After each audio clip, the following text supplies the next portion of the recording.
Welcome back to NGN, everyone. I'm Julian, and I'm here with Ashley Pennell and Mathieu Cote of the game Dead by Daylight. So Dead by Daylight is an asymmetrical multiplayer horror title where 4 survivors need to escape from one killer who hunts them through a procedurally generated world. So it's 4 versus 1 Yeah. horror, and the environment's going to change every time whenever we're correct. playing it. Not only that, as I understand it, the views that each character can use are different. The serial killer's first person, the survivors are third person. A lot of little tweaks to kind of balance out survivor versus killer.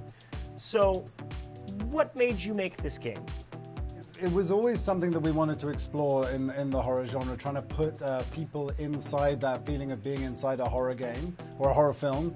And it was only when we actually got a live killer, as opposed to using AI, that we really started to replicate the kind of stupid decisions that humans make. Things like, for instance, the first person for the killer makes him much more focused and really like a tunnel vision almost. And it also, it's a good contrast to the survivor who's in third person. It gives him much more of an awareness of the environment, but it's also more to worry about. Oh yeah. And one of the best moments that we get out of this, which happens often, is the survivor hiding somewhere, not knowing exactly what's happening, and then the killer passing right by, and it's so focused, and the field of view is sort of narrow and focusing his view that they just pass by and not notice. Yeah. But you can't ever bank on that. Yeah. Because if he notices just the corner of your elbow sticking out, or maybe you moved because you got spooked, it might all be over. Yeah, if you're a survivor, this sounds like nothing but suspense for you when you're It the is. killer, because you don't know what they can and can't see. Yeah, and unlike a normal scripted horror experience, every time you play it, it's different because you simply cannot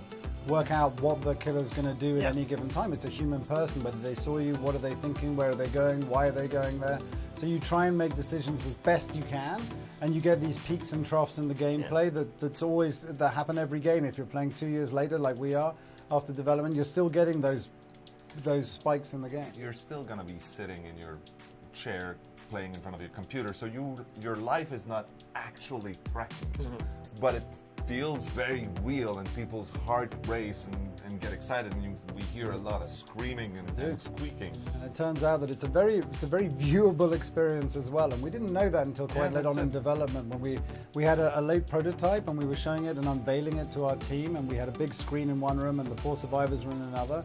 And the first time that the killer caught someone in a window, we heard the whole crowd just gasp in shock, and it was like, that was an unexpected moment for us. This would be phenomenal to watch play, because you could actually be sitting there, you know, when you see a horror movie and you're like, don't go in there! Yeah, I know. That's what you're doing the whole time, except they can actually hear you. And maybe you end up getting them killed anyway. I know, and it happens every game. Yeah, It's there like, you go. But the thing also See, is you that think you know more than the people in the horror movies, but you don't. The idea was we essentially took our inspiration from all the different, whatever, it's either like the 80s slasher movies to the ones that came out last year. Exactly. And it's also like mythology and supernatural things and whatever inspired us, and anything that's ever scared anyone. I mean, just like clowns. Cabin in the Woods just feels like us. Absolutely. We're the ones in the bunker doing this stuff. Just pressing the It's buttons. like when I have a look at Drinking my our current, coffee. Yep, current who list had of- redneck serial killers? Exactly. Yeah. We've tried to build the buildings like that. We've tried to encourage certain things to happen the way we wanted to do it.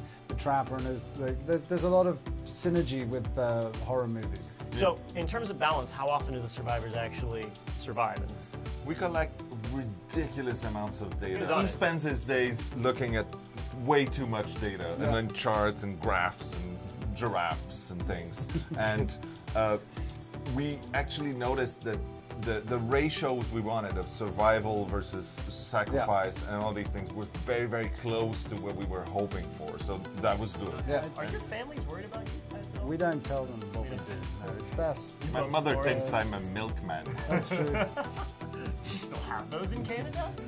No. No. I just deliver to her. Brilliant. Thank you so much for coming in and talking about it, Ashley. No Mattel, problem. Thank you so much. It was a great pleasure. And thank you guys for watching.